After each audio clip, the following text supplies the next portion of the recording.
নমস্কার, আপনারা শুনছেন মিস্ট্রি হাউস। আজ শুনবেন মার্জেরি অ্যালিংহ্যামের লেখা কাহিনী দ্য ভিলা ম্যারি সেলেস্ট।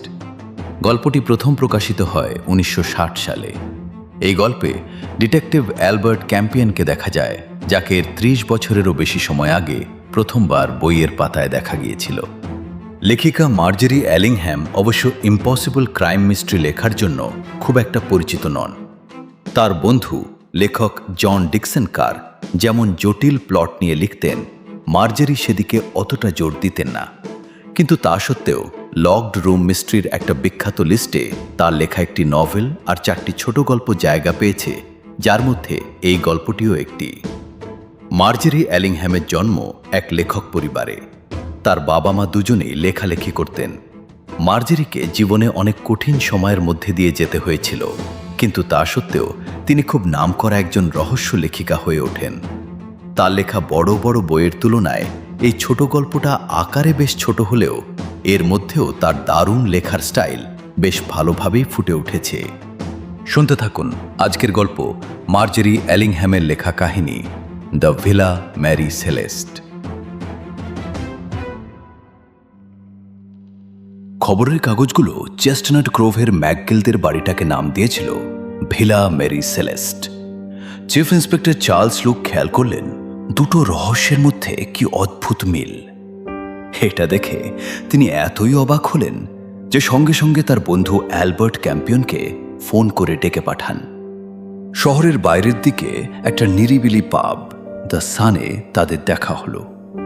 বারের ভেতরের একটা ছোট প্রাইভেট রুমে দাঁড়িয়ে তারা কথা বলছিলেন। পাবটা সবেমাত্র খুলেছিল বলে তখনও একদম ফাঁকা। হাতে ড্রিঙ্কের গ্লাসটা তুলে নিয়ে লুক বললেন, গল্প দুটোর মধ্যে মারাত্মক মিল। সেই সময়ে লুক ছিলেন খুব নামকরা পুলিশ অফিসার। দেখতে বেশ শক্তপোক্ত, গায়ের রং তামাটে আর গায়ে প্রচুর এনার্জি। স্বভাব মতোই তিনি বেশ দ্রুত কথা বলছিলেন আর হাত নেড়ে সব বোঝাচ্ছিলেন। আজ সকালেই পেপারে মেরি সেলেস্টের একটা পুরনো গল্প পড়লাম, আর সেটা পড়ে আমি তো অবাক। ওটা ছিল একটা জাহাজ আর এটা একটা বাড়ি। এইটুকু ছাড়া বাকি সব ঘটনা একদম এক। দুটো জায়গাতেই টেবিলের ওপর আধ খাওয়া ব্রেকফাস্ট পড়েছিল। খুব অদ্ভুত ব্যাপার। চশমা পরা শান্তশিষ্ট হালকা চুলের ভদ্রলোকটি খুব বন্ধুসুলভভাবে শুনছিলেন। বরাবরের মতো তাকে দেখে একটু বিভ্রান্ত আর বোকা বোকা মনে হচ্ছিল, যেন তিনি তার কাজে খুব একটা পটু নন। কিন্তু ইউরোপের অনেকে জানত যে যতক্ষণ না খুব দেরি হয়ে যাচ্ছে ততক্ষণ কেউ তাকে বিপদ বলে মনে করে না। এই মুহূর্তে তাকে দেখে মনে হচ্ছিল তিনি বেশ মজা পাচ্ছেন। লুকের এই উত্তেজনা দেখে তিনি সব সময় আমোদ পান। তিনি জিজ্ঞেস করলেন, তাহলে তুমি কি মনে করো? তুমি জানো ম্যাকগিল দম্পতির কি হয়েছে? না, আমার কোনো ধারণাই নেই। পুলিশ অফিসার চোখ বড় বড় করে বললেন, আমি তোমায় বলছি, এটা একদম সেই বিখ্যাত মেরি সেলেস্ট রহস্যের মতো। ওরা পুরোপুরি উবে গেছে। এক মুহূর্ত আগে ওরা হয়তো আর 5টা সাধারণ দম্পতির মতোই একসঙ্গে ব্রেকফাস্ট করছিল, আর পরের মুহূর্তেই নেই, কোনো ক্লু পর্যন্ত রেখে যায়নি। মিস্টার ক্যাম্পিয়ন একটু দ্বিধা করেন। তাকে দেখে মনে হলো তিনি একটু অস্বস্তিতে পড়েছেন। অবশেষে কথা বললেন তিনি, যতদূর আমার মনে পড়ে, মেরি সেলেস্টের গল্পটা এতই অবিশ্বাস্য ছিল যে সেটা বেশ আকর্ষণীয় হয়ে ওঠে। নাবিকরা যখন জাহাজটাকে জিব্রাল্টারে নিয়ে আসে, তারা দারুণ সব গল্প ফেঁদেছিল। তারা বলেছিল মাঝ সমুদ্রে জাহাজটাকে পাল তোলা অবস্থায় দেখা যায়, অথচ ভেতরে কেউ নেই। ডেক পরিষ্কার, সব পরিপাটি। চায়ের টেবিলে ক্যাপ্টেনের 3 কাপ চা তখনও গরম ছিল। রান্নাঘরে বিড়াল ঘুমাচ্ছে আর চুলায় মুরগি রান্না হচ্ছে। তিনি একটা দীর্ঘশ্বাস ফেলে বললেন, গল্পটা সুন্দর, কিন্তু কিছু সাক্ষী এও বলে যে জাহাজটা একদম ঠিক পথেই চলছিল, অথচ সেটা কেউ চালাচ্ছিল না। আদালত সব বিশ্বাস করেনি। শেষমেশ নাবিকদের খুব সামান্য পুরস্কার দেয়া হয়। লুক চট করে তার দিকে তাকালেন। কিন্তু কাল রাতে পেপারে তো এসব লেখেনি। ওরা তো এটাকে বিশ্বের সবচেয়ে প্রিয় অমীমাংসিত রহস্য বলে দাবি করেছে। হ্যাঁ, তা তো বলবেই। Mister campaign হাসছিলেন। কারণ কেউ চায় না ক্রাইম বা লোভে পড়ার মতো বোরিং কোনো কারণ শুনতে। মেরি সেলেস্টের রহস্যটা এতই ভালো যে সাধারণ কোনো উত্তর দিয়ে সেটা নষ্ট করা ঠিক না, তাই না? জানি না, আমি ঠিক ওভাবে ভাবিনি। আমি শুধু দুটো ঘটনার মিলগুলোরও দেখাচ্ছিলাম। মেরি সেলেস্টের ঘটনা 1872 সালের, আমার জন্মের অনেক আগের। কিন্তু 29 চেস্টনাট গ্রোভের বাড়িটা আমার কেস, আর আমি কথা দিচ্ছি এখানে কেউ বানিয়ে গল্প বলতে পারবে না। ডিটেলসগুলোর দিকে নজর দাও ক্যাম্পিয়ন। তিনি গ্লাসটা বারে নামিয়ে রেখে আঙুল গুনে পয়েন্টগুলো বলতে শুরু করলেন। দম্পতিটার কথা ভাবো, ওরা বেশ সাধারণ। পিটার ম্যাকগিলের বয়স 28 আর তার স্ত্রী মাউরিনের 27। 3 বছরের সংসার দিব্যি সুখে ছিল। বিয়ের পর প্রথম 2 বছর ওরা পিটারের মায়ের সাথে থাকত, কিন্তু সেটা খুব একটা জমেনি। এরপর ওরা মাউরিনের দিদির বাড়িতে 2টি ঘর ভাড়া নেয়। 6 মাস পর পায় চেস্টনাট গ্রোভের এই বাড়িটা। ওদের কি টাকা পয়সার সমস্যা ছিল? না, পিটার তার ফ্যামিলির একমাত্র লোক যার কোনো অভিযোগ নেই। সে অ্যালগেটে একটা তালা বানানোর কোম্পানিতে কাজ করে। বস ওর ওপর খুব খুশি। সে আয়ের চেয়ে বেশি ব্যয় করে না, আর সদ্য বেতন বেড়েছে। আমি আজ সকালে তার বসের সাথে কথা বলেছি। ভদ্রলোক সত্যিই চিন্তিত। তিনি ছেলেটাকে পছন্দ করতেন। আর স্ত্রী?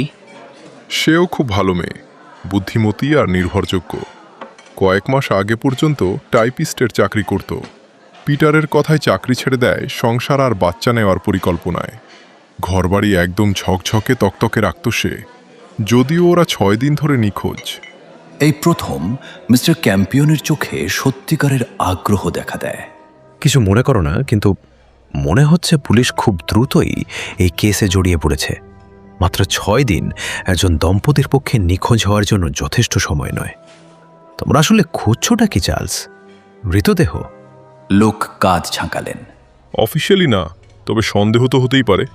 ফ্যামিলি খুব ভয় পেয়ে গিয়েছিল বলেই আমরা এত জলদি তদন্ত শুরু করেছি। পরিস্থিতিটা খুবই অদ্ভুত। চলো নিজের চোখে দেখে আসবে। দেখার পর আমরা এসে বাকি ড্রিঙ্কটা শেষ করব। এখানে একটা স্পেশাল ব্যাপারও আছে। আমি চাই তুমি আমাকে একটু সাহায্য করো। মিস্টার ক্যাম্পিয়ন বন্ধুকে অনুসরণ করে ছোট ছোট রাস্তার গোলক ধাঁধায় ঢুকলেন। রাস্তাগুলো ছোট ছোট পরিষ্কার বাড়ি আর ফুলের বাগান দিয়ে সাজানো। হাঁটতে হাঁটতে লোক কথা বলছিলেন। এই রাস্তার শেষ মাথায় গিয়ে ডান দিকে। তিনি আঙুল দিয়ে দেখালেন। যেতে যেতে আমি আসল ঘটনাটা বলি। জুন মাসের 12 তারিখে বার্ট্রাম হেস্কেথ, মাউরিনের দিদির বর, যার বাড়িতে ওরা আগে ভাড়া থাকত, সকাল 8টার দিকে ওদের বাড়িতে আসে। সে প্রায়ই আসতো। পেছনের দরজা ছিল খোলা। সে ঢুকে দেখে কিচেনের টেবিলে দুজনের ব্রেকফাস্ট সাজানো, আধ খাওয়া অবস্থায়। কিন্তু কেউ নেই, তাই সে একটা চেয়ার টেনে বসে অপেক্ষা করতে লাগে। লোক যখন কথা বলছিলেন, মিস্টার ক্যাম্পিয়ন প্রায় চোখের সামনে দেখতে পাচ্ছিলেন সেই সুন্দর সাজানো ঘরটা। বার্ট্রাম খেলনা বিক্রি করে আর কথা বলতে ভালোবাসে। একটু মোটা কিন্তু বুদ্ধিমান। সে কিছু গড়বড় দেখলে ঠিকই বুঝতো। সব স্বাভাবিক দেখে সে 1 কাপ চা ঢেলে অপেক্ষা করতে লাগলো। পিটারের চেয়ারের পাশে পড়ে থাকা পেপারটা পড়তে থাকে সে। কিছুক্ষণ পর বাড়িটা বেশি চুপচাপ দেখে সে পাশের রুমে উঁকি দেয় এবং সিঁড়ির নিচ থেকে ডাকে। কোনো সাড়া না পেয়ে সে ওপরে যায়। বিছানা অগোছালো, বাথরুম তখনও গরম ও ভাপ রয়েছে। মৌরিনের হ্যাট আর কোট চেয়ারে পড়ে, তার উপর হ্যান্ডব্যাগ।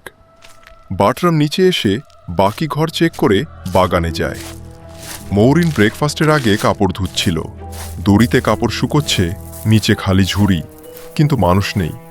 বাগানটা একদম ফাঁকা। লোকের গম্ভীর গলা থামতেই তিনি ক্যাম্পিয়নের দিকে তাকালেন। ব্যাস এইটুকুই। পিটার বা মৌরিন কাউকে আর দেখা যায়নি। ওরা ফিরে না আসায় বার্ট্রাম পরিবারের বাকিদের জানায়। 2 দিন অপেক্ষা করার পর ওরা খবর দেয় পুলিশে। ক্যাম্পিয়ন অবাক হলেও আগ্রহ দেখালেন। তোমার কাছে কি এটুকুই তথ্য আছে? আসলে তা নয়, তবে বাকি তথ্যে বিশেষ লাভ নেই। ওরা যেখানেই থাক, বাড়ি বা বাগানে নেই। যদি বেরিয়ে গিয়ে থাকে তো কেউ দেখেনি। তবে একটা জিনিস নিশ্চিত, ওরা সাথে করে 1 জোড়া নতুন চাদর নিয়ে গেছে। এক মহিলা ওগুলোকে দামি ফিউনারাল শিটস বলছিল। মিস্টার ক্যাম্পিয়নের ভ্রু চশমার আড়ালে কুঁচকে যায়। ভারী অদ্ভুত ব্যাপার তো। তিনি বললেন, কোনো ক্রাইমের লক্ষণ নেই। ওটা তো সবসময় একটা সম্ভাবনা। লন্ডনে ক্রাইম বাড়ছে ঠিকই, জানি না এই শহরের কি হলো, কিন্তু এই কেসটা একদম সাধারণ আর সুখী দম্পতির মনে হচ্ছে। তবু কিছু খটকা আছে। পিটার সেদিন তার নিয়মিত ট্রেনে ওঠেনি, তবে তার এক কাজিন বলছে সে পিটারকে মোড় পর্যন্ত হেঁটে যেতে দেখেছে, কিন্তু আর কেউ দেখেনি। তাই মেয়েটার ভুলও হতে পারে। যাকগে, আমরা এসে গেছি, এখানে একটু দাঁড়াও। তারা একটা সরু রাস্তায় এসে থামলেন, যেখানে গাছপালা আর ছোট ছোট বাড়ি ছিল। পাশের বাড়িটা হেস্কিদদের। ও গলা নামিয়ে বলল, ওদিকটা আমরা একটু তাড়াতাড়ি পার হব, কারণ এখন আর বার্ট্রামের প্যানপ্যানানি শোনার ইচ্ছে নেই। লোকটা ভালোই, কিন্তু নিজেকে ওর শ্যালিকার বাড়ির অভিভাবক ভাবে, আর যেভাবে ও আমার পেছনে পেছনে ঘোরে সেটা আমার একদম ভালো লাগে না। ওর বাড়িটা 25 নম্বর, বিজোড় নম্বরগুলো সব এই দিকে, আর 29 নম্বরটা হলো দুটো বাড়ির পরে। মাঝের 31 নম্বরটা 29-এর সাথে লাগানো, ওটা এখন খালি। ওটার মালকিন এক বয়স্কা মহিলা, যিনি এখন হাসপাতালে। কিন্তু 33 নম্বরে 2 বোন থাকে, ওরা সম্পর্কে পিটারের পিসি হয়। নতুন দম্পতি আসার কিছুদিন পরেই ওরা এখানে এসেছিল, একজন বিধবা। লিউক হাত দিয়ে একটা গোল গাল কুজো আকৃতি দেখালো। আর অন্যজন অবিবাহিত, বেশ লম্বা আর রোগা। দুজনেই ভাইপো আর তার বউয়ের ব্যাপারে খুব আগ্রহী। বিধবা ভদ্রমহিলা এমনিতে ভালোই, কিন্তু মিস ডোভ একটু বেশিই খুঁতখুঁতে। উনি আমাকে বলেছিলেন যে মরিন নাকি টাকা পয়সা সামলাতে পারে না, আর আমার মনে হয় এটা নিয়ে উনি মেয়েটার সাথে মাঝে মধ্যে ঝগড়াও করতেন। ওই দামি নাইলনেন চাদরের ব্যাপারটা আমি ওনার কাছেই শুনেছি। উনি বারণ করেছিলেন এত দামি জিনিস কিনতে, কিন্তু নতুন বউ টাকা জমিয়ে ওটা কিনেই ছাড়ে। মেয়েরা এরকমই হয়, একবার কিছু মাথায় চাপলে সেটা চাই। মিস ডোভ বলছেন যেদিন মেয়েটি গায়েব হলো সেদিন ভোরবেলায় তিনি মরিনকে ওই চাদরগুলো দড়িতে মেলতে দেখেছেন। ওনার বাড়ির একটা জানলা দিয়ে 29 নম্বরের বাগানের খানিকটা দেখা যায়, তবে সেটার জন্য চেয়ারে দাঁড়িয়ে জানলার ফ্রেমে ধরে উঁকি মারতে হয় তাকে। উনি বলছেন সেদিন ভোর 6:30টার সময় তিনি ওভাবেই দেখছিলেন, আর তিনি নিশ্চিত যে ওই চাদরগুলোই ঝুলছিল। ধারের ওই নকশা দেখে তিনি চিনতে পারেন চাদরগুলো এখন বাড়িতে নেই। মিস ডফ আকার ইঙ্গিতে বলছেন যে আমার উচিত বার্ট্রামের বাড়িতে গিয়ে ওগুলো খোঁজা। মিস্টার ক্যাম্পিয়নের ফ্যাকাশে চোখ ছোট হয়ে এলো, আর ঠোঁটে ঝিলিক দিল হাসি। পারফেক্ট গল্প। তিনি বিড়বিড় করে বললেন, এমন একটা ঘটনার গল্প যা বাস্তবে অসম্ভব। পুরো ব্যাপারটাই ঘটা সম্ভব না। কি অদ্ভুত চার্লস! সেদিন সকালে আর কেউ কি মরিনকে দেখেছিল? ও কি বগলে চাদর নিয়ে সামনের দরজা দিয়ে বেরিয়ে যেতে পারে, আর সেটা হয়তো কেউ দেখতেও পাবে না? ও এমন করবে কিনা সেটা জিজ্ঞেস করছি না, ও এমন করতে পারত কিনা সেটা জানতে চাইছি। না, ও চাইলেও, যদিও সেটা হওয়ার চান্স কম, তবুও কাজটা প্রায় অসম্ভব। দেখো, ওদের উল্টো দিকেই কাজিনরা থাকে। ওই লাল ফুলগাছওয়ালা বাড়িটায় 29 নম্বরের ঠিক উল্টো দিকে পিটারের আরও সব দূর সম্পর্কের আত্মীয়রা থাকে। এক বাবা, মা আর বিয়ের যোগ্য 5 মেয়ে। ওদেরই একদিন বলেছিল যে সে পিটারকে সেদিন সকালে রাস্তা দিয়ে যেতে দেখেছে। তাছাড়া ওখানে এক আইরিশ ঠাকুমা আছেন, যিনি সারাদিন জানলার ধারে বিছানায় বসে থাকেন। সাক্ষী হিসেবে উনি খুব একটা সুবিধের নন, যেমন ধরো পিটার ঠিক সময়ে বেরিয়েছিল কিনা সেটা ওনার মনে নেই, কিন্তু মরিন বেরোলে উনি ঠিক দেখতে পেতেন। মিস ডোভ ছাড়া সেদিন সকালে আর কেউ মরিনকে দেখেনি। উনি তো বলেইছেন জামা কাপড় মেলতে দেখেছেন ওকে। খবরের কাগজওয়ালা খুব ভোরে আসে। দুধওয়ালা পেছনের দরজায় বোতল রাখার সময় ওয়াশিং মেশিনের আওয়াজ পেয়েছিল, কিন্তু সেও কাউকে দেখেনি। আর পিয়ন? ওর দ্বারা কোনো কাজ হবে না, ও পাড়ায় নতুন, আর 29 নম্বরের চিঠি দিয়েছিল কিনা সেটাও মনে করতে পারছে না। অনেক লম্বা রাস্তা, আর ওর মতে সব বাড়ি দেখতে একই রকম। তাছাড়া ও ম্যাকগিল দম্পতিকে দেখলে চিনতেও পারত না। চলো ভেতরে এসো ক্যাম্পিয়ন, একটু ঘুরে দেখো আর বলো কি মনে হয়। মিস্টার ক্যাম্পিয়ন তার বন্ধুর পেছন পেছন হেঁটে সামনের দরজার দিকে গেলেন, যেখানে একজন পুলিশ পাহারায় ছিল। ঢোকার সময় তিনি খেয়াল করলেন উল্টো দিকের বাড়ির পর্দার আড়ালে নড়াচড়া হচ্ছে। পাশের বাড়ির পরের বাড়িটা থেকে একজন লম্বা রোগা মহিলা গম্ভীর মুখে বেরিয়ে এলেন। গেটের কাছে দাঁড়িয়ে তিনি লুকের দিকে অর্থপূর্ণভাবে মাথা নেড়ে আবার ভেতরে চলে গেলেন। লুক বলল, মিস ডোভ। দরজা খুলে ওরা ভেতরে প্রবেশ করে। 29 নম্বরের ভেতরটা দেখে মিস্টার ক্যাম্পিয়ন অবাক হলেন না। যেমনটা ভেবেছিলেন ঠিক তেমনই। হলঘর আর সামনের ঘরের আসবাবপত্র নতুন, খুব বেশি জিনিসপত্র নেই, যেন পরে আরও কিছু কেনার জায়গা রাখা হয়েছে। কিন্তু রান্নাঘর, যেটা ডাইনিং রুম হিসেবেও ব্যবহার হতো, সেটা দেখে মনে হলো বেশ সাজানো গোছানো, যার টাকা কম কিন্তু শৌখিনতা আছে। এমন কেউ থাকতো এখানে। সম্ভবত বাড়ির স্ত্রী বেশ দয়ালুও ছিলেন। চ্যারিটির ক্যালেন্ডার আর ফেরিওয়ালার কাছ থেকে কেনা কাপড়ের ক্লিপ দেখে সেটাই মনে হয়। নাস্তার টেবিলটা ঠিক ওভাবেই ছিল যেভাবে বার্ট্রাম হেস্কিথ ওটা পেয়েছিলেন, আর তার চায়ের কাপটা এখনো তৃতীয় প্লেটের পাশে রাখা। রোগা লোকটা কোনো কথা না বলে সারা বাড়ি ঘুরে দেখল। লুকও তার সাথে সাথে ঘুরল। লুক যেমন বলেছিল দৃশ্যটা ঠিক তেমনই। তাড়াহুড়ো করে পালানোর কোনো চিহ্ন নেই, জিনিসপত্র গোছানোর কোনো লক্ষণ নেই, কোনো ধস্তাধস্তিও হয়নি। বাড়িটা অগোছালো নয়, কিন্তু দেখে মনে হচ্ছে সংসার এখনো চলছে সেখানে। বাথরুমের টুলের ওপর এক জোড়া পায়জামা আর বেসিনের ওপর তোয়ালে শুকোতে দেওয়া। শোবার ঘরে চেয়ারের ওপর রাখা কোটের ওপর মেয়েটার হ্যান্ডব্যাগ ছিল, যাতে সাধারণ জিনিসপত্রই আছে। 2 পাউন্ড 3 শিলিং, কিছু খুচরো পয়সা আর এক ছোড়া চাবি। মিস্টার ক্যাম্পিয়ন সব কিছু দেখলেন। আলমারিতে ঝোলানো কাপড় চোপড়, ফুলদানিতে শুকিয়ে যাওয়া ফুল, কিন্তু ড্রেসিং টেবিলের ওপর রূপোর ফ্রেমে বাঁধানো বিয়ের ছবিটাই যেন তার নজর কাড়ল। ছবিটা খুব একটা আহামরি না হলেও তিনি ওটার সামনে অনেকক্ষণ দাঁড়িয়ে রইলেন। ওটাই হেস্কিথ। লোক বলল। লোকটা কেমন বুঝতেই পারছো? জীবনে খুব একটা সফল নয়, কিন্তু বানিয়ে কথা বলা লোকও নয়। ও যখন বলে যে সেদিন সকালে ও দুজনকে একদম স্বাভাবিক আর খুশি দেখেছিল, আমি সেটা বিশ্বাস করি। মিস ডোভ কি এই ছবিতে আছেন? ক্যাম্পিয়ন জিজ্ঞেস করলেন। না, তবে ওনার বোন আছেন, কোনের মায়ের জায়গায় দাঁড়িয়ে। আর ওই যে উল্টো দিকের বাড়ির মেয়েটা, যে কিনা পিটারকে রাস্তা দিয়ে হেঁটে যেতে দেখেছিল। লোক আঙুল দিয়ে দেখালো। আরও সব আত্মীয় স্বজন আছে। শুনেছি ছবিটায় কোনেকে অতটা সুন্দর লাগছে না যতটা সে বাস্তবে ছিল। সবাই বলে মেয়েটা খুব ভালো মনের আর সুন্দরী ছিল, মানে আছে আর কি। বরকে দেখে তো ওর বেশ বুদ্ধিমান লোকই মনে হচ্ছে। মিস্টার ক্যাম্পিয়ন আস্তে করে বললেন। হয়তো একটু নার্ভাস প্রকৃতির। কে জানে, হেস্কিথদের কাছে ওর আরেকটা ছবি আছে, হয়তো ওটায় ব্যাপারটা আরও ভালো বোঝা যায়। কিন্তু ক্যাম্পিয়ন, তুমি কি ওর মুখে একটা কাঠিন্য দেখতে পাচ্ছ না? বেপরোয়া ভাব নয়, বরং সিদ্ধান্ত নেওয়ার ক্ষমতা। যুদ্ধে আমি এক সৈনিককে দেখেছিলাম যার মুখটা এরকম ছিল। এমনিতে শান্ত, কিন্তু কিছুতে মেজাজ বিগড়ে গেলে খুব দ্রুত ব্যবস্থা নিত। তখন আর কোনো কিছুই তাকে আটকাতে পারত না।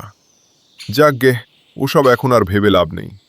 চলো জামা কাপড় মেলার দড়িটা দেখে আসি, তাহলে আমি যা জানি তুমিও সব জেনে যাবে। সে পথ দেখিয়ে বাড়ির পেছনের দিকে নিয়ে গেল ওকে, এবং রান্নাঘরের জানলার নিচে কংক্রিটের পথের ওপর কিছুক্ষণ দাঁড়ালো। এই পথটাই বাড়ি আর ছোট লন বা বাগানটাকে আলাদা করেছে। বাগানের ডান দিকে প্রতিবেশীদের বাড়ি থেকে আড়াল করার জন্য কাঠের বেড়ায় গোলাপ লতা লাগানো। বাগানের শেষে একটা শেড আর কয়েকটা ফলের গাছ।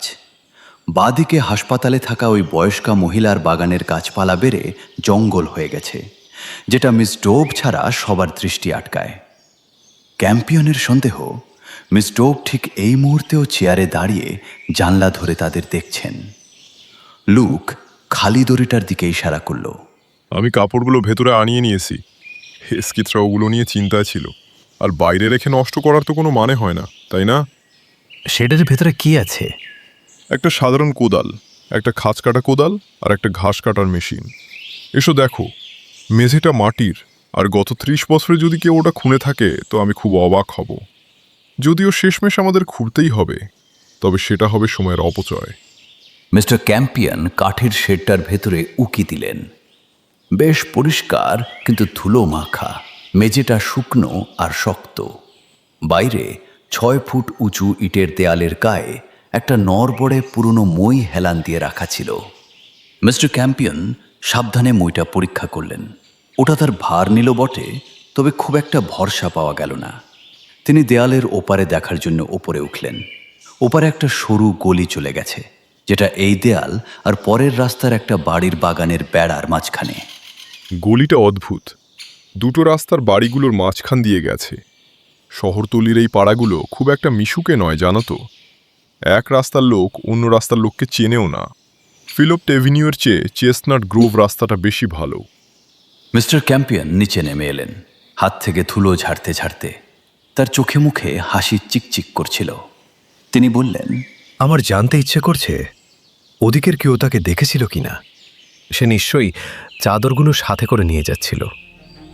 চিফ আস্তে করে তার দিকে ফিরল, চোখে অবিশ্বাসের দৃষ্টি।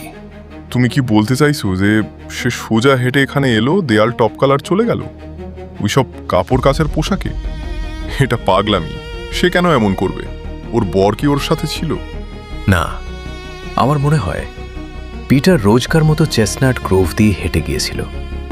তারপর স্টেশনের কাছে গলির শেষ মাথায় পৌঁছে সে আবার এই গলি দিয়ে ফিরে আসে, স্ত্রীর সাথে দেখা করে, এবং দুজনে মিলে ফিল্প এভিনিউ দিয়ে বাস স্টপে চলে যায়। সেখান থেকে বড় রাস্তায় গিয়ে একটা ট্যাক্সি ধরা তো কোনো ব্যাপারই না। লোকের কালো মুখটা দেখে মনে হলো সে কিছুই বুঝতে পারছে না। কিন্তু কেন? জিজ্ঞেস করল সে। কাপড় কাচার দিন মাঝপথে নাস্তা ফেলে কেউ কেন পালাবে? আর চাদরগুলোই বা কেন নেবে? নতুন দম্পতিরা অদ্ভুত কাজ করতেই পারে, কিন্তু এটা একটু বাড়াবাড়ি। ওরা ব্যাংকের বইও নেয়নি, টাকা খুব বেশি নেই, কিন্তু তবুও ওগুলো সামনের ঘরের ডেস্কেই পড়ে আছে। তুমি আসলে কি বলতে চাইছো ক্যাম্পিয়ান? রোগা লোকটা আস্তে আস্তে ঘাসের ওপর ফিরে আসে।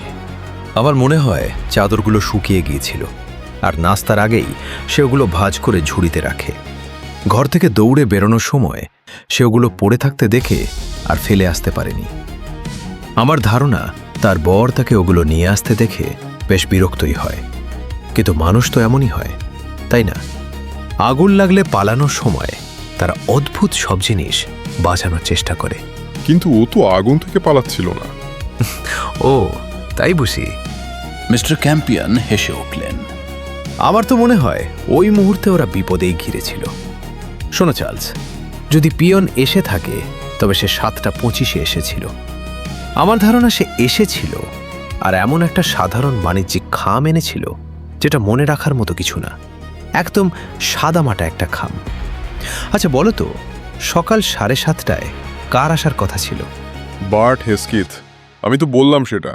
ঠিক তাই, মানে পালানোর জন্য ওদের হাতে মাত্র 5 মিনিট সময় ছিল।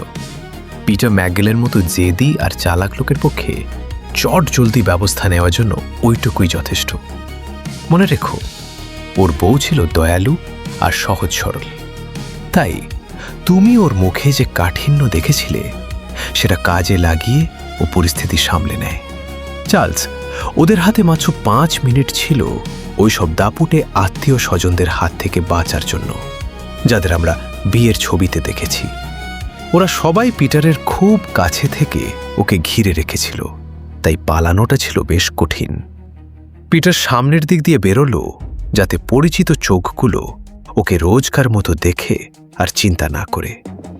সঙ্গে কিছু নেওয়ার মতো সময় ছিল না। চাদরগুলো নেওয়ার একমাত্র কারণ হলো মরিন পেছনের বাগান দিয়ে পালানোর সময় ঝুড়িতে ওগুলো দেখতে পায় আর তার শখের জিনিসগুলো ফেলে আসতে পারেনি। ও পিটারের মতো অতটা শক্ত মনের ছিল না। ভবিষ্যৎ যতই সুন্দর হোক না কেন, পুরনো জীবনের একটা স্মৃতি ওকে নিতেই হতো। তিনি হঠাৎ থামলেন। চিফ ইন্সপেক্টর লুকের মুখে তখন সব কিছু বুঝতে পারার ছাপ। সে গেটের দিকে অর্ধেকটা চড়ে গেছে কাছের পুলিশ টেলিফোন বক্সের উদ্দেশ্যে। সেদিন সন্ধ্যায় পিকাডিলির বটল স্ট্রিটে মিস্টার ক্যাম্পিয়ন যখন নিজের বসার ঘরে ছিলেন, লুক দেখা করতে আসে। সে বেশ ফুরফুরে মেজাজে ঢুকল, তার কালো চোখে কৌতুকের ঝিলিক। আইরিশ লটারি নয়, ওটা ছিল ফুটবল পুল। সে বলল, কোম্পানির কাছ থেকেই খবরটা পেলাম। খবরটা কাগজে বেরোনোর পর থেকে ওরা ভাবছিল কি করবে। ওরা ম্যাকগিলদের সাথে যোগাযোগ রেখেছে, কিন্তু পিটার খুব সাবধানে ব্যাপারটা গোপন রাখে আর নিজের প্রাইভেসি দাবি করে। সে নিশ্চয়ই জানতো তার বউয়ের মন খুব নরম, তাই আগে থেকেই ঠিক করে রেখেছিল যে কখনো বড় অঙ্কের টাকা জিতলে সে কি করবে। জেতার চিঠিটা পাওয়ার সাথে সাথেই সে তার প্ল্যান মাফিক কাজ শুরু করে দেয়। সে থামল এবং প্রশংসার ভঙ্গিতে মাথা নাড়ল। ওকে মানতেই হবে, ৭৫,০০০ পাউন্ড একটা বড়সড় শিকার। দুজনের জন্য অনেক, কিন্তু একটা বিশাল পরিবারের জন্য ওটা সামান্যই। তোমরা এখন কি করবে? আমরা মানে পুলিশ? খাতায় কলমে আমরা এখনো ধোঁয়াশায় আছি। আমরা চুপচাপ সরে আসব, এটা আমাদের দেখার বিষয় না। সে বসে পড়ল এবং ক্যাম্পিয়নের বাড়িয়ে দেওয়া গ্লাসটা তুলে নিল হাতে। ভিলা মেরি সেলেস্টের রহস্যের নামে চিয়ার্স। আমি তো উত্তরটা ধরতেই পারিনি, আমাকে পুরো বোকা বানিয়ে দিয়েছিল ও। তবে ওদের জন্য শুভকামনা রইল। জানো ক্যাম্পিয়ন, তুমি ঠিকই বলেছিলে, যে রহস্যটা কেউ নষ্ট করতে চায় না সেটা সমাধান করা সবচেয়ে কঠিন। তুমি কি করে ব্যাপারটা ধরলে? সকাল 7:30টায় আত্মীয় স্বজনদের হানা দেওয়ার কথাটা ভেবে মিস্টার ক্যাম্পিয়ন সহজভাবে বললেন,